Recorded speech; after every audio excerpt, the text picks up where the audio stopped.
tarde. Hoje temos a alegria de ter conosco a Carolina Bouchard.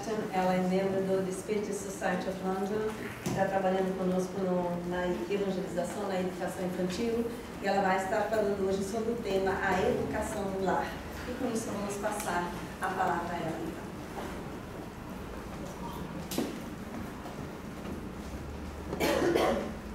Boa tarde a todos, que a paz de Jesus esteja conosco nesse momento, nos abençoando, e é uma oportunidade que nós temos de refletir sobre o papel da educação no lar e como que nós podemos auxiliar nesse processo. Muitos de nós, já temporariamente como pais nessa existência ou nos preparando para sermos pais nessa ou nas próximas que virão. Perdão. Então, para começarmos a refletir, vamos ver primeiramente o que seria a educação. Então, o termo educação vem do latim educere, que significa conduzir para fora, ou seja, um movimento de dentro para fora. E outros historiadores comentam que o termo seria vindo de educare, ou seja, ação de formar, instruir e guiar. Já no dicionário Aurélio, nós temos a seguinte definição: a ação de desenvolver as faculdades psíquicas, intelectuais e morais. Já nos remetendo ao pensamento de qual seria então a diferença entre educação e instrução. A instrução seria então o ato ou efeito de instruir, é adquirir conhecimento. Então, qual a diferença? Instrução vem do latim estru, que significa estrutura, estruturar, dar estrutura a algo. Ou seja, instrução se remete à questão da educação formal, institucionalizada. Ou seja, por exemplo, nós podemos aprender trabalho manual, ou podemos ir para a escola, para a universidade, tirar um diploma. Então, isso se referia à educação formal. Enquanto que a educação, no termo mais genérico em si, se refere à influência que o ser tem perante o externo, os seres da sociedade, a escola, o lar. Ou seja, a educação é um termo muito mais genérico, enquanto a instrução se refere mais à educação formal em si. Mas então nós podemos pensar, mas o que seria a definição de educação de acordo com a doutrina espírita? E essa definição que nós vemos na resposta, nos comentários de Kardec, é a resposta 685, que ele diz o seguinte: a educação é o conjunto dos hábitos adquiridos. Então nós, estudantes do Espiritismo, aprendemos que fomos criados por Deus simples e ignorantes e que ao longo das eras nos condicionamos, passamos por inúmeras existências, com isso adquirimos certos condicionamentos, padrões, sistemas de crença, paradigmas que aprendemos e que agora somos convidados a nos posicionar novamente, refletindo se esses padrões estão condizentes com a nossa visão da imortalidade da vida. Então, segue a reflexão para nós, que a educação, de acordo com a visão espírita, é a forma que nós temos agora presente para auxiliar a recondicionar todos aqueles padrões, aquele material que nós já carregamos conosco, visando, claro, a nova visão que nós temos agora com o Consolador, com os ensinamentos de Jesus, para que nós possamos ter uma visão mais espiritualizada da vida. Então, nós podemos começar a refletir, mas então o que seria o lar? E essa visão que Emmanuel nos traz é a seguinte: a melhor escola de preparação das almas encarnadas na Terra ainda é o lar, onde a criatura deve receber as bases do sentimento e do caráter. Os estabelecimentos de ensino, propriamente do mundo, podem instruir, mas só o Instituto da Família pode educar. Ou seja, para nós que estamos hoje aprendendo com os conceitos que a doutrina espírita nos traz, é muito importante pensarmos que a instrução por si, ela é sim dada por certos organismos, escolas, etc. Mas que o papel educativo, ele em verdade é a missão dos pais. Lembrando que pais somos espíritos irmãos transitoriamente em funções, ora como pais, ora como filhos, como nós tanto estudamos aqui com o estudo do Livro dos Espíritos. E lembrando que as bases do assentimento do caráter são as bases que Jesus já nos trouxe com o Evangelho. Então seria trazer o Evangelho para dentro dos lares e principalmente a vivência do Evangelho no dia a dia, que isso somente é feito com os filhos. Lembrando que muitas das vezes nós podemos sim vir na casa espírita 2 horas por semana, mas são outras 166 horas por semana que nós passamos com os filhos em casa. Então lá, primeira escola, pais, primeiros professores. Primeiro dia de vida, primeira aula do filho. Então fica a reflexão para nós hoje. Qual é o tipo de escola que nós gostaríamos de ofertar para os nossos filhos? Qual o tipo de escola que nós estamos ofertando para os nossos filhos? Qual o tipo de professores que estamos tendo? Qual o tipo de sala de aula que nós estamos ofertando hoje em dia? Lembrando o exemplo também de Segismundo, no capítulo 12 do livro Missionários da Luz, capítulo 13, onde nos é comentado com detalhes que o processo de educação daquele irmão se começou a partir do momento da conexão, da concepção, e a partir dali aquele espírito já se encontrava imantado ao perispírito da mãe, e ele também recebia as influências do pai. Já por si, nós podemos começar a refletir, nós que estamos programando reencarnações futuras, ou até mesmo nessa, e nós que já estamos na posição de pais, qual é o tipo de educação que nós estamos oferecendo nos nossos lares. Então, frequentemente o espírito renasce no mesmo meio em que já viveu, estabelecendo de novo relações com as mesmas pessoas, a fim de reparar o mal que lhes haja feito. Essa mensagem, o Evangelho nos traz muito claro, que nós, agora, estamos em contato com irmãos que nós já estivemos em contato no passado. Não sabemos em que posições, isso não importa. O que importa é o que nós fazemos hoje para melhorar e reconstruir essas relações. Lembrando que em alguns casos, algumas relações são bem difíceis, bem dolorosas, mas lembrando, sempre é importante remeter atenção para nós, que nós sim estamos na posição de estarmos reeducando aqueles seres e principalmente nos posicionando diferenciadamente no dia a dia. Então, identifiquemos o lar, a escola viva da alma. Por que escola viva da alma? Porque muitas das vezes, em alguns casos, nós podemos até pensar, por que nós estamos nessa família? Ou por que a vida me convidou a estar em contato com esses seres? Em verdade, nós estamos em contato conosco mesmo. E muitas das vezes, nós podemos sentir muitas angústias, muitas dificuldades, muitos conflitos, muitas perturbações, que é um convite que a vida nos traz para voltarmos o foco para dentro de nós mesmos. Então, para que serviria o lar? Podemos pensar. Aqui André Luiz nos diz muito claramente, o Instituto Doméstico, legitimamente considerado, é celeiro de supremos valores educativos, para quantos procurem os interesses divinos acima das cogitações humanas. Então, nessa questão dos supremos valores educativos, quais os valores que nós podemos estar pensando? Seriam esses valores reais, em detrimento dos valores irreais, como é tão bem comentado nos estudos aqui. Os valores que vão sobreviver à existência atual que nós nos encontramos. Valores como a paciência, a tolerância, o respeito, o silêncio, até o fato de respeitar o outro pelas decisões e as posições que ele mesmo decide tomar na sua existência. Então, o lar é bendita forja de redenção, reencontrará simpatias e antipatias de outro tempo, oferecendo possibilidades felizes de reajustamento emocional. Aqui André Luiz novamente é muito claro. Nós aprendemos com o Livro dos Espíritos que temos antipatias e simpatias. E, em verdade, são seres que nós, ao longo das inúmeras existências que tivemos, em função dos nossos gostos, tendências, das nossas atitudes, nós desenvolvemos esses graus de antipatias e simpatias. Então, é importante pensar, se nós sentimos alguma antipatia por alguém, trazer o foco para nós. O que aquela pessoa está me remetendo a pensar, né? E por que essa pessoa se encontra tão próxima de nós? E qual o nosso papel em estar ali reconstruindo aquela relação? Devemos, porém, considerar que toda antipatia, aparentemente a mais justa, deve morrer para dar lugar à simpatia que edifica o coração para o trabalho construtivo e legítimo da fraternidade. Aqui Emmanuel nos remete muito à questão do autoconhecimento, do autodescobrimento. Se nós estamos pensando que sentimos alguma antipatia ou que alguém sente uma antipatia por nós, é interessante pensar que nós somos responsáveis pelo nosso destino. Então, tudo que foi construído até aqui foi, na verdade, uma consequência das nossas decisões pretéritas. Então, é importante pensarmos se nós queremos construir uma família mais equilibrada para o futuro, isso depende das opções que nós fazemos no aqui e agora. Então, se nós pensarmos com relação ao termo fraternidade, só voltando a essa questão, fraternidade vem do latim do termo frater, que significa irmãos, ou seja, quando nós pensamos na questão da fraternidade, em verdade, esse termo nos remete à construção de laços de união entre os seres.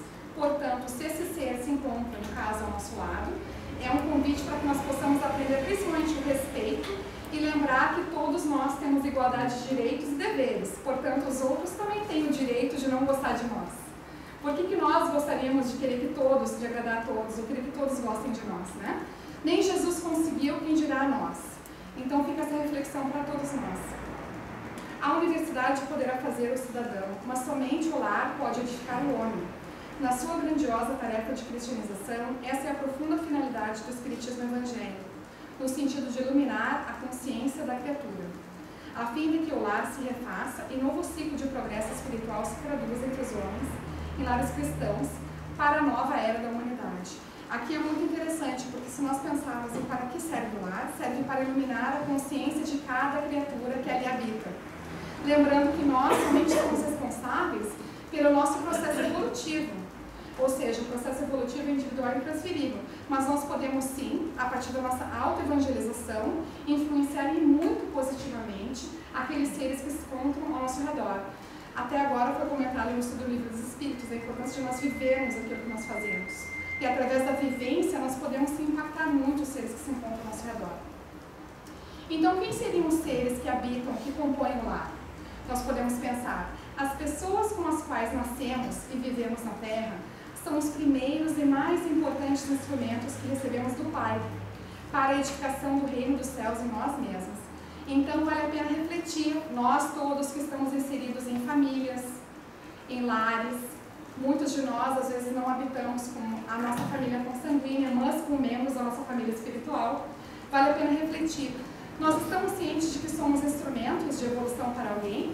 Estamos conscientes de que as nossas atitudes, os nossos atos podem impactar positivamente ou negativamente outros seres que habitam no mesmo lar que nós?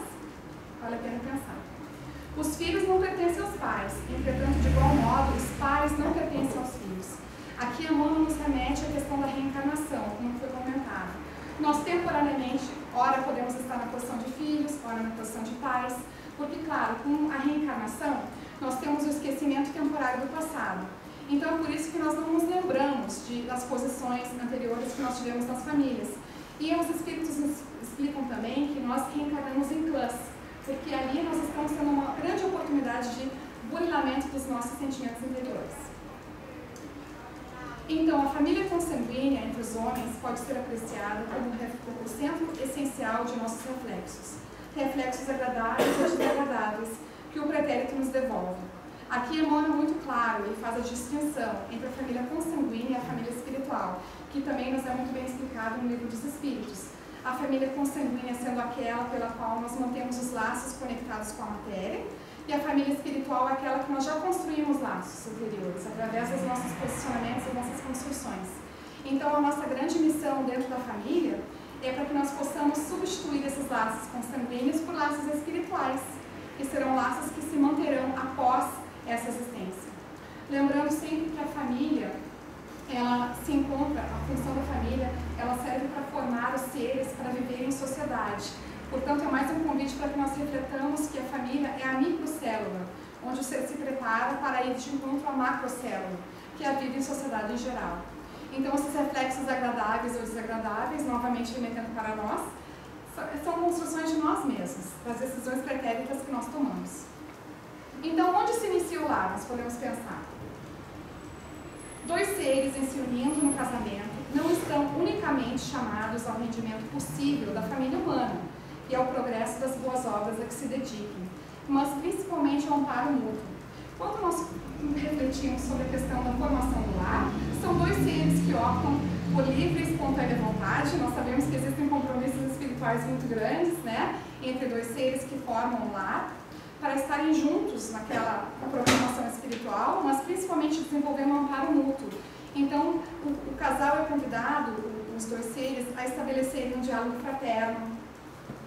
Há muito silêncio, há muita conversa, para que com isso possa ser feita uma divisão de tarefas equilibrada, para que nenhum dos membros do casal fique mais sobrecarregado do que o outro. Até é interessante pensar que a palavra família, ela vem do latim famulus, que significa servo.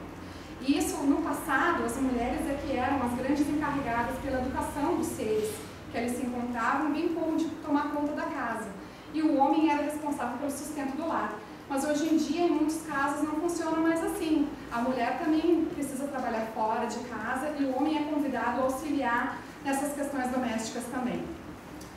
E o matrimônio? O matrimônio é uma experiência emocional que propicia a comunhão afetiva, da qual resulta a prole sob a responsabilidade dos cônjuges, que se nutrem de estímulos vitais, intercambiando hormônios preservadores do bem-estar físico e psicológico.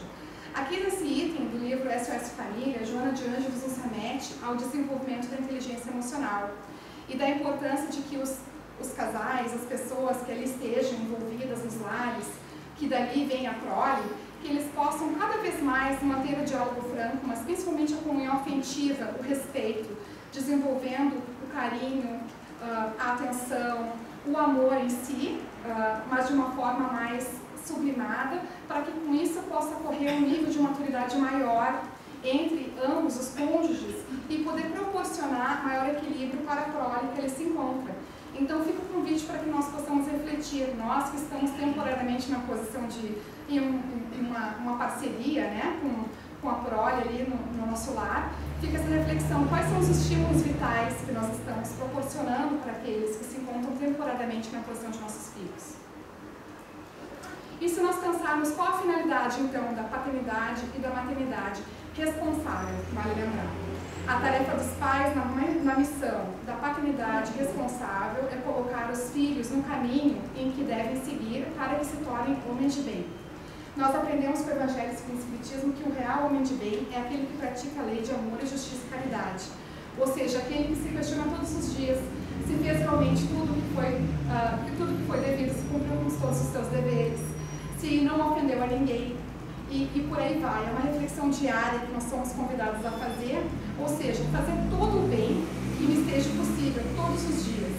Então a real missão da família é formar seres de bem, para que possam atuar na sociedade de uma forma mais equilibrada, auxiliando também para a mudança do mundo que nós nos encontramos de provas e expiações para um mundo de regeneração. Quando os pais hão feito tudo o que devem pelo adiantamento moral de seus filhos, se não alcançam êxito, não têm de que se inculpar a si mesmos e podem preservar tranquila consciência. Aqui é um alerta para nós que nos encontramos na posição de pais ou nós que queremos nos tornar pais no futuro, nessa existência e em próximas. A importância de nós cumprirmos com os nossos deveres, de fazermos todos os esforços possíveis para auxiliar esses irmãos a se tornarem homens de bem. Lembrando que aqui nessa mensagem, Santo Agostinho nos alerta que se nós fizermos todos os esforços diários que nos estejam a nosso alcance, nós podemos ficar com a nossa consciência tranquila. Mas muitas das vezes a culpa, que foi comentada no estudo anterior do Livro dos Espíritos, nos remete à reflexão. Será que nós realmente fizemos todos os esforços, tudo que estava ao nosso alcance? E lembrando também um exemplo muito interessante de Anacleta, do livro Missionários da Luz, esse sim, no capítulo 12, em que ela fala da experiência dela como mãe na existência pretérita. Ela se preparou durante 40 anos no plano espiritual, para poder receber novamente 4 espíritos na posição de filhos, porque ela não havia os auxiliado na existência pretérita. Em verdade, ela havia mimado-os muito e também errado com relação à falta de disciplina. E ela coloca muito abertamente nesse capítulo que vale a pena reler para aqueles que já leram esse livro.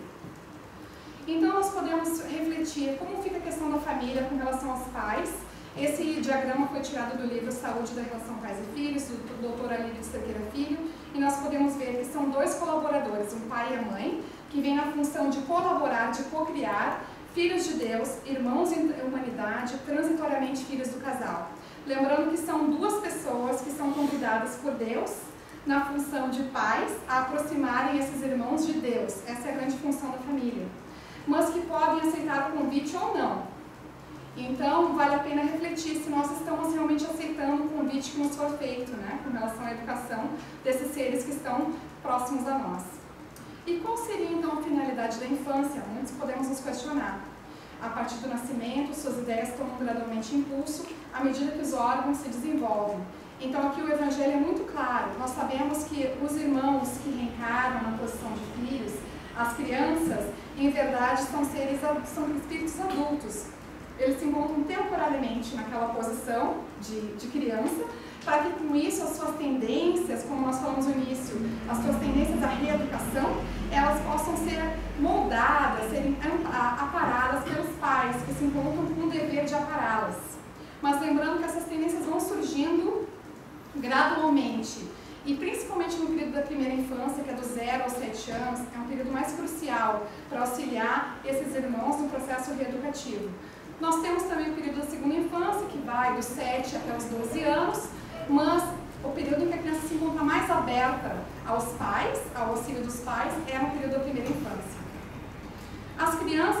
seres que Deus manda novas existências, para que não lhe possam imputar excessiva severidade, dar-lhes eles todos os aspectos da inocência. Então, quando nós vemos um bebezinho fofucho, né, lindo, nós podemos ver, ai que lindo, mas em verdade é um espírito adulto que se encontra ali, que inclusive já tem acesso a todos os instrumentos educativos dos pais.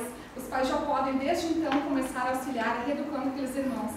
Esse é um alerta para que nós não possamos, não coloquemos máscaras em nós com relação àquele ser que ele se encontra, e não projetemos muitas questões ainda mal resolvidas nossas em outros seres, que nós temos uma grande missão de auxiliá-los nesse processo educativo. Qual seria a finalidade da educação no lar? Nós podemos nos questionar, então. A Terra é venerável instituição onde encontramos os recursos indispensáveis para atender ao nosso próprio burilamento. Então, novamente, a grande finalidade do lar é o processo de reeducação dos seres que eles se encontram. E principalmente lembrando a questão do Livro dos Espíritos 775, que nós aprendemos, né? Qual seria então a consequência para a sociedade do relaxamento dos laços de família. E os Espíritos são muito, muito claros. É uma recrudescência ao egoísmo. Então nós sabemos que na base de todo o mal da sociedade, da humanidade, de nós se encontra o egoísmo e o orgulho. Então é um convite para que nós reflitamos, como foi comentado antes, para que nós possamos sair do nosso egoísmo e começar a trabalhar o altruísmo. Então a família é, antes de tudo, um laboratório de experiências reparadoras, na qual a felicidade e a dor se alternam, programando a paz futura. Aqui, novamente, Joana de Anjos nos remete à questão que nós somos construtores de nós mesmos. Então, se nós queremos a paz futura, como nós tanto pregamos no Centro Espírita, né? A paz do mundo começa em mim, lembremos disso, que, em verdade, a nossa paz futura, ela começa na construção diária, no hoje. Então, qual é a construção que nós fazemos hoje dentro da família? Muitas das vezes, como comentamos, nós talvez não estejamos na família que nós gostaríamos de estar, mas estamos na família necessária para o nosso processo evolutivo no aqui e agora. Então a família é, portanto, um espaço vivo de convivência, onde se manifestam os compromissos, as inimizades, os amores mal resolvidos, como também os afetos de ontem, a se reencontrarem no presente. Então essa é a grande finalidade do lar, um reencontro de almas que ali estão tendo a oportunidade de autoburilamento interior. E nós podemos até refletir, então, como que fica a questão da evangelização das crianças e a relação entre a evangelização infantil e a educação no lar. E com isso nós temos uma mensagem do Dr. Bezerra de Menezes, que ele nos faz nos traça um ponto muito interessante com relação à diferença entre a educação e instrução e a casa espírita. Conquanto seja o lar a escola por excelência, onde a criatura deve receber os mais amplos favores da educação, burilando-lhe o sentimento e o caráter, aqui nós reconhecemos. Então, o lar, os pais, são os primeiros educadores dos filhos, como comentamos.